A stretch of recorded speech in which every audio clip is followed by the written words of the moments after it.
Eccoci qua, ciao a tutti da Deda e anche di Derto. Ma cos'hai in mano lì? Una fetta di salame. Una fetta di salame? Sicuro, hai ragione.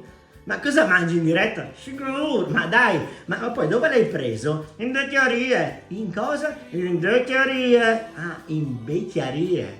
Ah, si dice così in macelleria? Sì. E dove l'hai presa? A Udine? Sì, a Udine. Una volta lo sapeva che di tuo zio. Ah, quello di mio zio, che aveva la macelleria a Tarcento. Sì, andare buone vonde. Sì, buono e sì, cosa vuol dire? Buone vonde. Cosa era buonissimo? Ah, era buonissimo.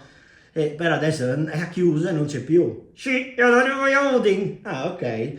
Me lo fai provare? Non ti dare idee. Dai, un pezzetto. No, dai. Va bene. Che buono! Che dite io? È come un fontanin. Un panino? Non ne mandi? Ma dove vai? Ma no, ma vieni qua.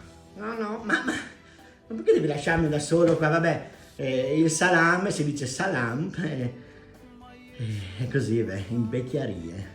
Però aspetta che venga anch'io a mangiare. No, non le trovi. Ma come non c'è più? Ciao ragazzi, alla prossima puntata.